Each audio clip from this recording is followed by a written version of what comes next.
Hello. So, yeah, you're probably wondering where the hell I've been. It's been kind of a crappy last couple of weeks. I'd hate to say it, but I did break no contact, but and it's not really because I had sympathy. My mother was diagnosed with lung cancer, and before anybody, I know sometimes people on these channels, they do kind of a victory dance when they hear information like that about someone's narc parent, but it's actually a very early, they call it on a chest x-ray, it's like stage 1, so they're just going to cut out a piece of her lung. It's not like it's stage 4 and they gave her 6 months to live. It's nothing like that at all. But her sister passed away from a similar cancer, and my uncle on that side had prostate cancer, so it does seem to be a gene on that side of the family. So with my luck, I'll probably be the next one to get cancer, but that's just my luck. But ever since my aunt got sick, before anyone else in the family even had cancer, she would scream at me that I would get it, and it's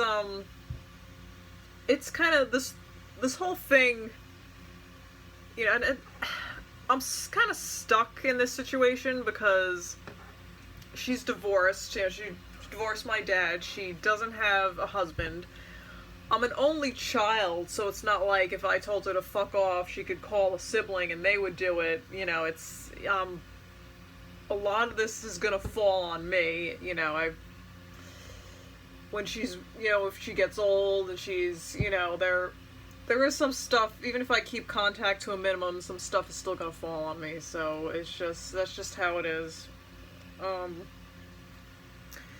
But it's been very triggering for me and very upsetting because I made a video on this earlier where I didn't go into too much detail, but about how as a child I feel like I was the victim of Munchausen's, and obviously cancer, like, the cancer is there, she's not making it up, but how ever since I was a kid, I was born prematurely, and she spent years after that trying to prove that I had brain damage, or prove that I had some type of developmental disorder, because she was looking for every little thing, every little trait, every little thing I did that might be abnormal, and blowing it 10 times out of proportion.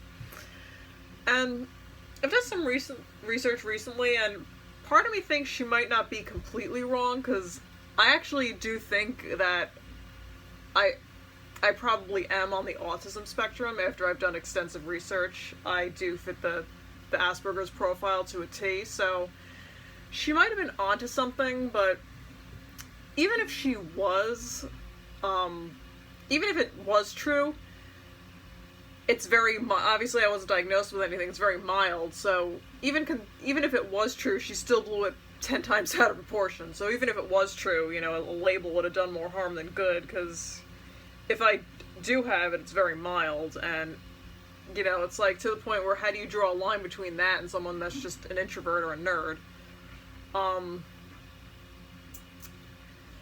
So yeah, it was that, like, neurodevelopmental stuff, and even as a kid, I wasn't diagnosed with anything, and then as I was a teenager, she kind of never gave it up. She tried to do it again, and then in my 20s, like I told you in the career video, how she told me that it might be good if I get a mental disability label and tell my job. It's like, yeah, that'll really do wonders for my career, right?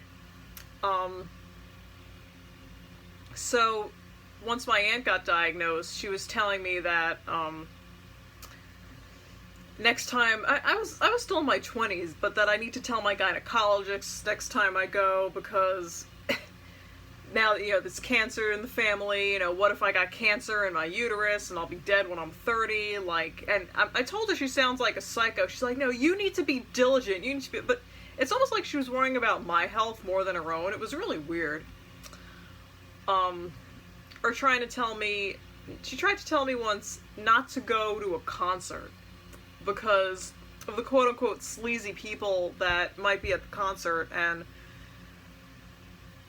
all the, how she wouldn't go because she doesn't want to breathe that crap in, and do I want to be breathing it in? Like, if I go to a concert and enjoy myself for a few hours, I'm gonna get cancer from that? Like, seriously?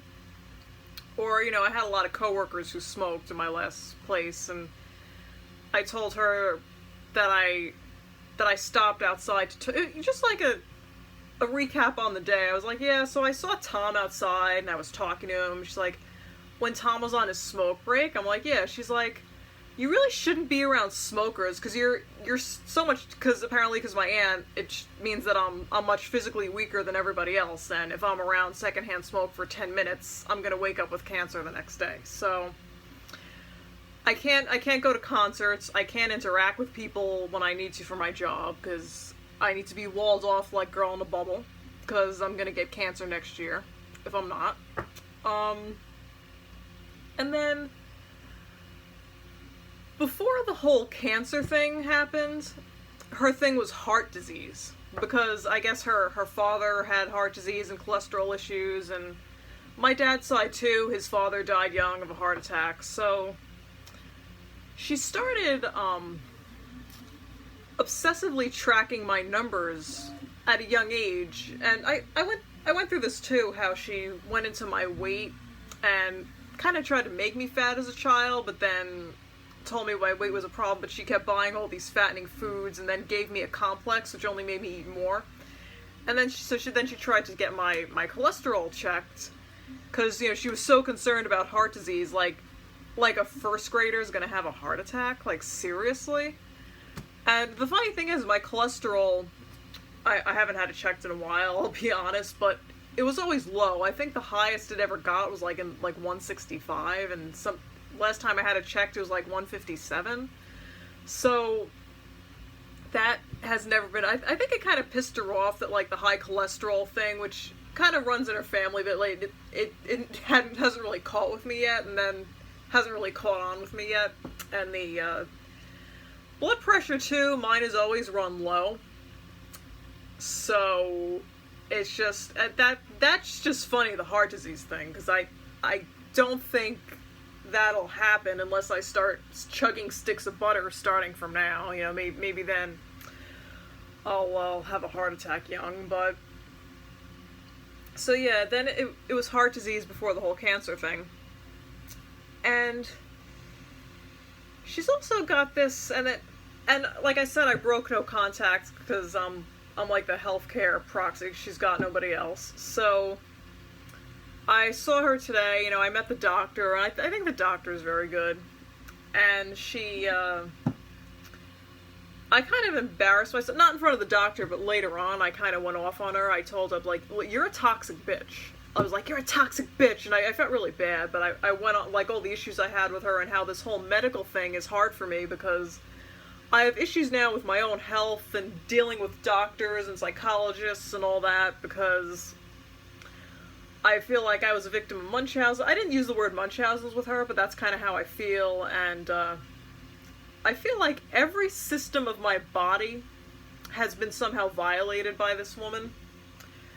And she's like, well, then she tells me that when I have kids, I'll understand, because as a mother, you just want your kids to have every opportunity. Prevention is so important. It's like, so you're gonna check a 6-year-old for heart disease?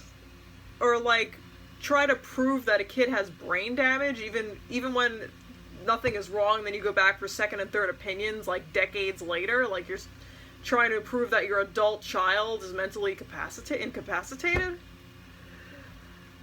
So, yeah, she tried the weight and the heart disease route, and then the mental incapacitation route.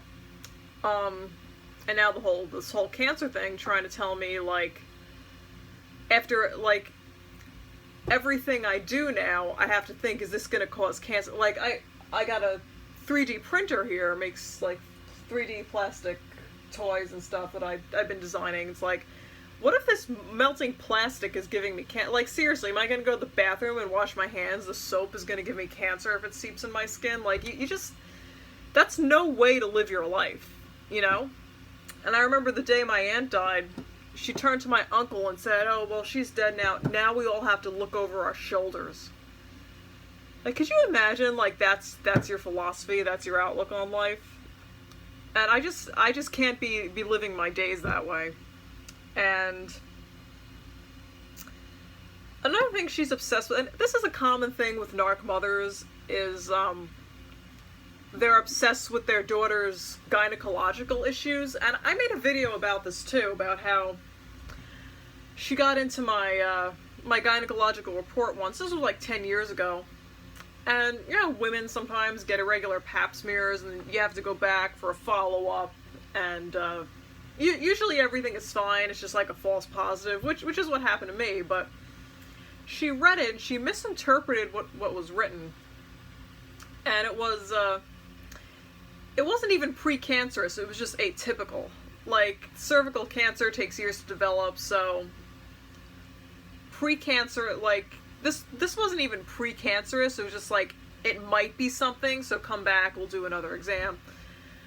So I heard her reading my report over the phone to relatives. She's like flipping out that I had cervical cancer, reading my report over the phone to relatives, and like, there was some stuff in on that form that really nobody should know about my gynecological issue at the time.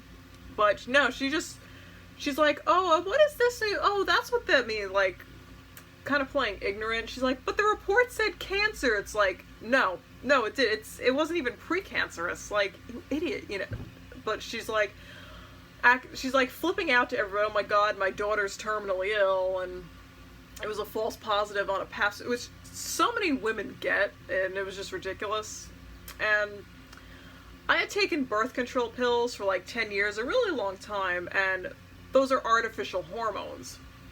So doctors don't like to admit this, but they do screw with the woman's biological cycle and hormones. And a lot of women, then you're taking these hormones for years, and then women stop taking them, and their menstrual cycles are irregular for like 6 months to a year, because your body's got to get back into making its own hormones. And the synthetic hormones in those pills, they really can't be the best thing for you either. So I think my body kind of took me a while to recover from that. But ever since then, my mother has been obsessed with my period.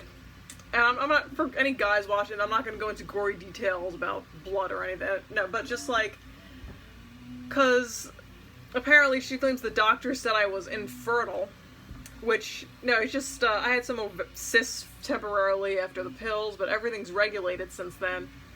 So a couple of times when I was still in contact, she would ask me how my cycles were.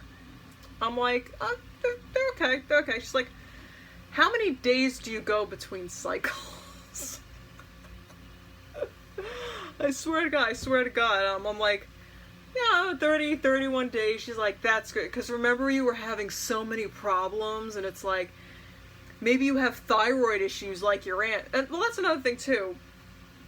A lot of women in my family have thyroid problems. She doesn't, but every woman on her side of the family does, so she keeps insisting that and then I've had it checked repeatedly. My thyroid, it's fine. So, there's no issue there. But yeah, it's kind of this obsession with my gynecological processes. And then anytime, like, my husband even said it sounds like she has Munchausen's, because then anytime that any relative of hers has something, even if it's a cousin, she starts running around for doctors looking for it in herself, claiming, "Oh, it's hereditary." You know, it's like, meanwhile, some of these men, you know, they've had strokes or whatever. Some of them are morbidly obese and had unchecked high blood pressure for years. But then she's insisting that it's hereditary, and I need a brain scan. What if I have weak blood vessels, and what if you do too? It's like, well, I doubt it's going to happen to me with my 90/60 blood pressure, but whatever. Yeah, so it's almost like my whole life she's either wanted me to be sick or mentally incapacitated. And I said I said to my husband, like, with the cancer, how she was with me. Um, I remember I came home one day from a Christmas party, and I was in a good mood, and then my aunt, I guess, had just gotten diagnosed. She was talking to her cousin about it or something, and she's screaming on the, like, in the room. She's like, "My Uncle Tom had cancer. It's hereditary." She's like, I wouldn't be so happy if I were you. You're gonna, like, kind of, like, wishing it on. Like, I was in a good mood, and then she's telling me, like, "Oh, you're gonna get cancer, or you can't go don't go to the bar if you drink or you're near cigarette smoke. Like, they could do it, but you can, because I'm weak and I'll die." So she's got to take, like, a good mood or a good day and, like, scream at me or something like that. And then I confront her. I'm like, "Ma, you've been picking out my coffin since I'm a child. Would you give this shit up already?" And then she's like, "That's not what I said." She's like, "You're such a little drama queen." Meanwhile, she's the one walking around the house with the phone, screaming that her uncle had cancer. She's walking around the house with the phone, screaming. And I say one thing, and she's yelling, screaming at me that I'm the drama queen. Like, that's why I really resent the fact that she's not married now and I don't have any siblings, because all this shit's just gonna fall on me again. And, and then I felt, and then I told my husband, like, how she does this to me with the cancer and stuff, and he's like, "Oh, so she's wishing it on you." Like, thank you. Because everyone else is like, "Oh, your mother just cares about you." It's like, no, she's done this to my husband too, because he's got a few extra pounds, I'll be honest, but she's talked about his extra weight, and, well, at least you'll have my money if he drops dead, or if he drops dead this, if he drops dead that. So she does it to him too. And I felt like a piece of shit human being today, because she said to me, because she's got to have an operation, get a piece of her lung taken out. She's like, I used to walk around thinking I'd live another 20 years, but after this, I'm thinking I probably won't. Like, maybe it'll be just 10 years. And then she said that, and, like, a wave of relief came over me. I'm thinking to myself, like, I must be a real piece of shit human being. But I know I'm not, because I know on all these channels everyone else feels the same way. So I really don't feel that bad. But yeah, I just, like, she says something like that, and a wave of relief comes over me. And I tell myself, not that I'm a horrible person, but, like, wow, this is my reaction to that. Like, this is what I was pushed to. Like, she tells me, "Oh, this might short my life," and I get a sigh of relief.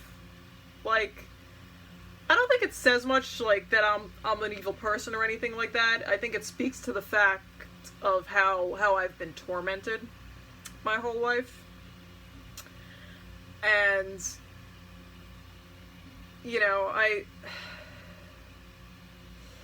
I'm not going to be, hopefully this whole thing will be over soon, and I'm not going to be permanently in contact with this woman again. It's just, I do feel a little trapped, because she's got extended family and friends around, but no other immediate family, so I do feel a little trapped. But yeah, that's just an update. I know I haven't done much in the last month, but that's just an update on what's going on, and I'll see you soon.